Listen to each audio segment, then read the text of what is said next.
Hi BookTube, this is Raina Read Stuff. I'm Debs. Welcome or welcome back to my channel, whichever it is. Today I am going to talk to you about the currently reading book tag. I've been tagged by Olly, and this tag was, I think, started by Charlie Ray, who doesn't appear to be booktubing anymore, or at least hasn't done for the last year, but it's quite interesting, and it doesn't involve me showing you any books. So, shall we start? There's 11 questions, and for once, I'm going to go through them in order. So, question 1, how many books do you read at once? As many as I want is the answer to that. I have always read multiple books at the same time.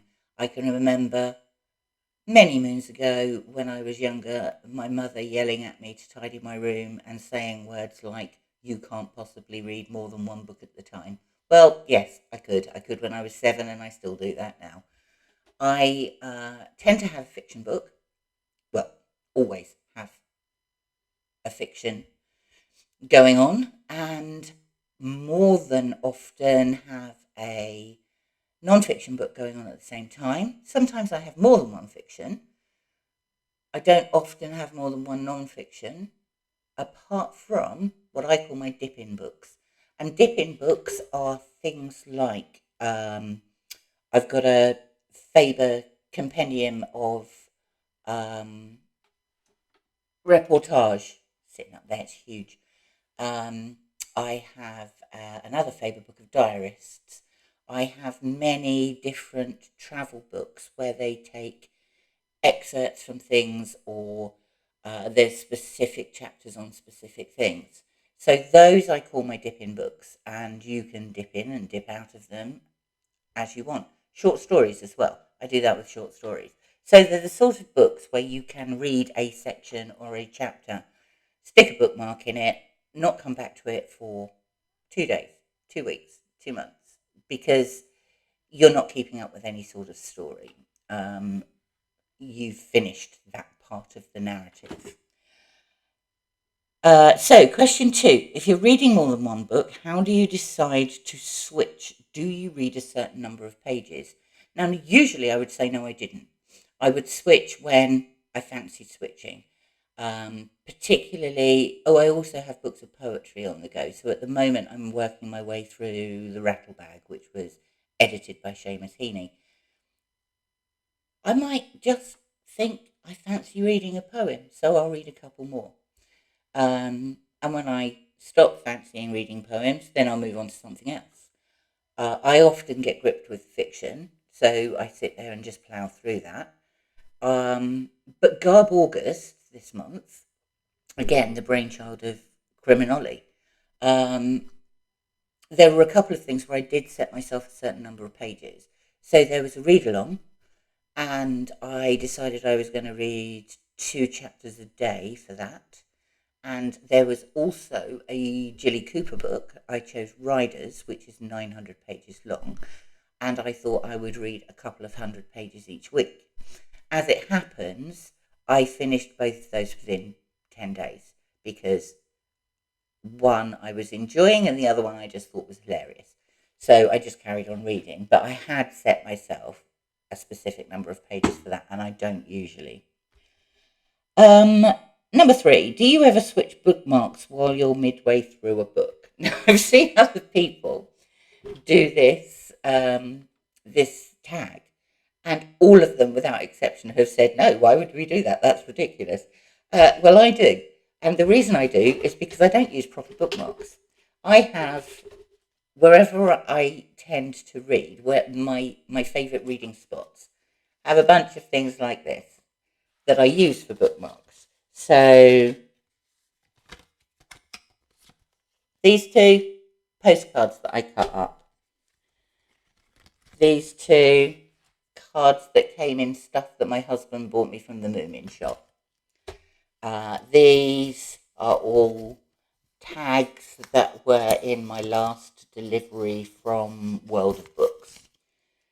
And that's what I use for my bookmarks. So there's a pile in the lounge where I sit and on my bookcases, and there's a pile here, and I'll take the bookmark out of my book, and then I'll just pick up whichever one I grab first.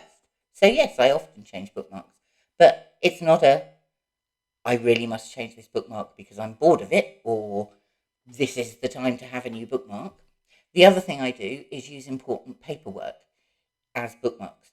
So, for example, when the letter reminding me to get my car tax renewed arrives, it is too early to get my car tax. Now, I have a brain like a butterfly, so I could file it somewhere sensible and never see it again and forget to get my car tax.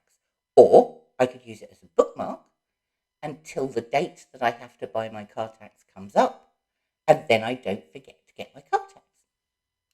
Works for me. Number 4, where do you keep the book you're currently reading? Either during the day, it will be in here, or in the garden, or where I am.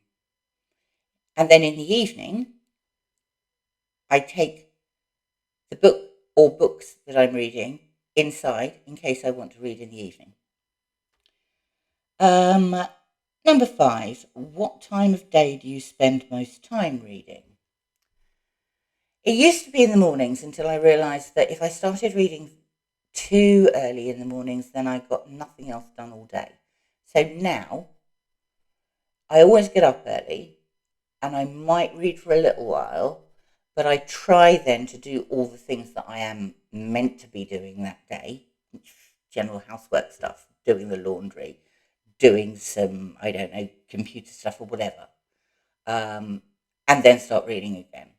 But I'm always at my most productive in the mornings. I'm definitely a morning person. I can't read at night. I don't read in bed. There isn't even a book in my bedroom because as soon as I go to bed, I am asleep. So yeah, it's definitely a morning and afternoon thing. Number 6, how long do you typically read in one go? I can read for hours and hours and hours. So probably, without doing anything else, probably 2 to 3 hours, I would say, average. Yeah.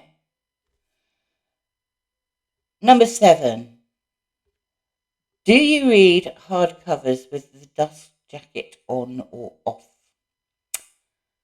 I rarely read hardcovers. I have got some. And the only reason I would take the dust cover off is if it was falling apart and I thought I was going to damage it in the process of reading it or damage it further. Other than that, I would leave the dust cover on. Question 8. Which position do you use to read? Like Olly, this question amused me. Obviously, I just have a dirty mind. Anyway, the proper answer to this is sitting upright. In here, I have a desk. I have a hard chair. I also like to read in the garden, and we have wooden furniture out there. I sort of need to be upright because if I'm any less than upright, even if I'm in a very comfortable chair in the house, there is a tendency to fall asleep, and then I drop my book and lose my page. So sitting upright is the place for me to read books. Number 9, do you take the book you're reading everywhere you go? No, I don't think I do. If I'm going out and there's going to be coffee involved on my own, then yes, I'll take a book. Only quite often, the times I'm having coffee on my own is times that I've gone to second-hand bookshops or new bookshops and bought more books, in which case the book I'm reading will stay in my handbag while I peel all the stickers off the new books that I've bought because I don't like stickers, and I'll have a flick through those instead. But mostly the books stay here unless if I'm going away for a few days, then yes, I'll take books. But if I'm just popping out, then no. Number 10. How often have I missed one? No. How often do you operate your progress on GoodReads? I don't. That's a simple answer to that. Me and GoodReads fell out years ago. And I've never fallen back in love with it, really. I